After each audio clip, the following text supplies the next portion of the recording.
कर रहा था पाकिस्तान पर आक्रमण का, उसको सबक सिखाने का, 26 लोगों की मौत के बदले का। और अब इतना बड़ा फैसला एक ऐसे वक्त में, क्या वजह है इसके पीछे? गुरु प्रकाश पासवान जी। नहीं, देखिए चित्रा जी आपको याद होगा कि सरकार के 100 दिन पूरे होने के अवसर पे माननीय गृह मंत्री जी ने प्रेस वार्ता किया था 100 डेज ऑफ गवर्नमेंट पे, और उस 100 डेज ऑफ गवर्नमेंट के प्रेस कॉन्फ्रेंस के दिन ही union home minister Amit Shah ji ने कहा था पूरे देश को संबोधित करते हुए कि जातिगत जनगणना सही समय पे होगी, इसके लिए हम तैयारियां कर रहे हैं, इसके लिए जो भी सही समय है क्या गुरु प्रकाश पासवान जी? उसको पूरा ये किया कोई जाएगा। समय है जातिगत जनगणना का? ये कोई समय, ये सही समय है जातिगत जनगणना का? उधर वो पहलगाम में आतंकवादी हमला करके भाग गए, क्या ये सही समय है जातिगत जनगणना का? नहीं, चित्रा जी, दो अलग अलग विषयों को जोड़ने की कोई भी आवश्यकता नहीं है। नेशनल सिक्योरिटी अलग है, सोशल जस्टिस अलग है। सोशल जस्टिस हमारा कमिटमेंट था, है और आगे रहेगा। और जहां तक नेशनल सिक्योरिटी की बात है, वो इंटरनल सिक्योरिटी हो, नक्सलवाद हो, उसको हमने पूर्णतः खत्म किया है। एक्सटर्नल सिक्योरिटी की बात हो, पाकिस्तान से हमले की बात हो, हमने माकूल जवाब देने का काम किया है। लगातार राष्ट्रीय सुरक्षा को सामाजिक न्याय से जोड़ करके देखना ये कतई ठीक नहीं है। चित्रा जी, आपने अपने प्रारंभिक प्रबोधन में कहा, और मैं अभी कहना चाहता हूं, सामाजिक न्याय या सोशल जस्टिस हमारे लिए कमिटमेंट का विषय है, कोई पॉलिटिकल टूल नहीं है। पिछले 10 साल में जो हमने क्रांतिकारी बुनियादी परिवर्तन देखा है, एक आदिवासी की बेटी राष्ट्रपति की पूरा करने का मेरा ये सवाल है गुरु प्रकाश पासवान जी कि ये कोई वक्त है 1931 के बाद? अगर मोदी सरकार जो 11 सालों से लगातार मजबूती से सत्ता में है, जिसके ऊपर विपक्ष ने अलग अलग वक्त पर दबाव डाला, 8 दिन हुए हैं हमले को पहलगाम में, ये कोई वक्त है जातिगत जनगणना के विषय में ऐलान करने का? ये वक्त है पाकिस्तान के ऊपर सर्जिकल स्ट्राइक, एयर स्ट्राइक करने का? ये वक्त है आतंकवादियों को सबक सिखाने का? ये वक्त है आतंक के आकाओं को जड़ से नेस्तनाबूद करने का? गुरु प्रकाश पासवान जी, हाँ बोलिए, बुलाए ही बोलने के लिए, बोलिए। हाँ चित्रा जी, बोलने तो दीजिए, आप बोलिए। आप लगातार आप मेरे बारे में आप बोल रही हैं, मैं आपको पुनः बोल रहा हूं। हाँ, आप नेशनल सिक्योरिटी को, सोशल जस्टिस, राष्ट्रीय सुरक्षा अलग विषय है, सामाजिक न्याय अलग विषय है। हम अगर थोड़े दिन बात करते तो आप कहते कि बिहार चुनाव से इसको जोड़ करके देखा जा रहा है। अरे प्रधानमंत्री तो एक राष्ट्र एक चुनाव की बात कर रहे हैं। हर एक नीतिगत निर्णय को, हर एक पॉलिसी डिसीजन को कभी चुनाव से जोड़ करके देखना, कभी इससे जोड़ करके देखना, ये ठीक नहीं है। संविधान में लिखा हुआ है, वो तो अभी भी कहा जाएगा कि बिहार चुनाव है, इस वजह से सरकार ने ये ऐलान किया है। वो तो अभी भी एक वाक्य नहीं, आपने 8 लाइनें बोल ली थी, तब मैंने ये पलट कर सवाल पूछा है। चलिए अपनी बात पूरी कीजिए, अजय उपाध्याय जी के पास जाना है, अपनी बात पूरी कर लें आप। हाँ।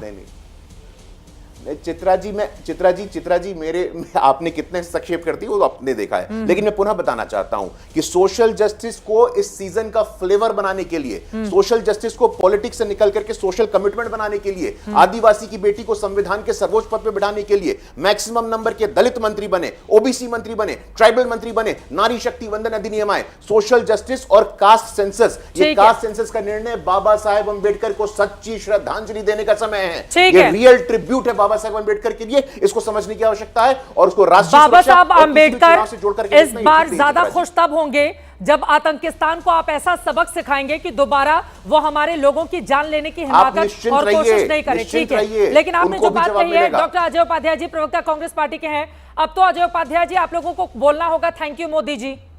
बड़ा जोर शोर से आप लोगों ने उठाया था कि जातिगत जनगणना कराए सरकार, ये वो मान ली गई बात एक ऐसे वक्त में जब पहलगाम को लेकर चर्चा है। लेकिन चलिए, देर आए क्या दुरुस्त आए, अजय उपाध्याय जी।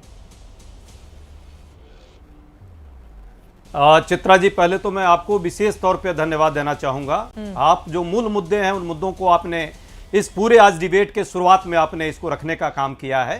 साथ में सामाजिक न्याय के जो आज पुरोधा बन रहे हैं, अभी 1 महीने पहले के बहुत सारे इनके वक्ताओं के, इनके प्रवक्ताओं के, इनके नेता और अभिनेताओं के यदि आप ही भाषण सुना दें और डिबेट के इशू को सुनाएं, आरएसएस के लोग या भाजपा के लोग माने पानी पी पी कर ये गाली देते थे कि जातीय उन्माद फैलाना चाहती है कांग्रेस और विपक्ष, जातीय जनगणना कराने की मांग क्यों कर रहे हैं हम लोग। हाँ। इतना पेट में इनको दर्द होता था। चलिए, हम तो कहते हैं देर आए दुरुस्त आए। अजय उपाध्याय जी, आपको तो थैंक यू मोदी जी बोलना ही पड़ेगा ना अजय उपाध्याय जी, वो इसलिए क्योंकि आपके इतने प्रधानमंत्री हुए, इतनी मजबूत सरकार रही, 60 सालों तक आपकी सरकार रही इस देश में, उससे भी ज्यादा। लेकिन जातिगत जनगणना तो मोदी जी ही करा रहे हैं, तो बोलना तो पड़ेगा ना थैंक यू मोदी जी, अजय उपाध्याय जी। अब इसके आगे पीछे की बात अलग है, लेकिन बोलना तो पड़ेगा थैंक यू मोदी जी, अजय उपाध्याय जी। 1951 में नेहरू जी ने बंद करवा दिया था। चित्रा जी, मैं थैंक यू बोलिए, चित्रा बोलिए। जी, मैं थैंक यू चित्रा जी भी बोलूंगा, बस मेरी पूरी बात पूरी हो बोलिए। जाने दीजिए। पहली बात, देर आए दुरुस्त आए। जो जातीय जनगणना में जो पिछड़ों की आवाज, पिछड़ों की भागीदारी होनी चाहिए, उनकी जितनी भागीदारी है उसके हिसाब से उनको हिस्सेदारी मिलनी चाहिए। हमारी ये मांग है अरे और ये आपका हम मुद्दा अभी छीन नहीं, लिया ना आगे तक बीजेपी ने अब। लड़ेंगे। आरक्षण में भी उतना समय हाँ। इस सरकार को देनी पड़ेगी। आपका मुद्दा छीन लिया ना शुरुआती- नहीं, अब मुद्दा सरकार हमारे ने। लिए मुद्दा नहीं है। हाँ। ये हथियार आप बीच बीच में बस एक अनइंटरप्टेड थोड़ा सा हमें बोलने दीजिए। ये हमारे लिए मुद्दा नहीं है, हमारे लिए कोई हथियार नहीं था। संविधान प्रदत्त जो सामाजिक न्याय की बात है, वो न्याय पथ पर चलने के लिए हम पूर्ण समर्पण के साथ संघर्ष कर रहे थे सड़कों पर। अरे सर, मैं तो सरकार बड़ी को हमारी हैरान बात होती हूँ जब माननी सत्ता पड़ी है। पक्ष और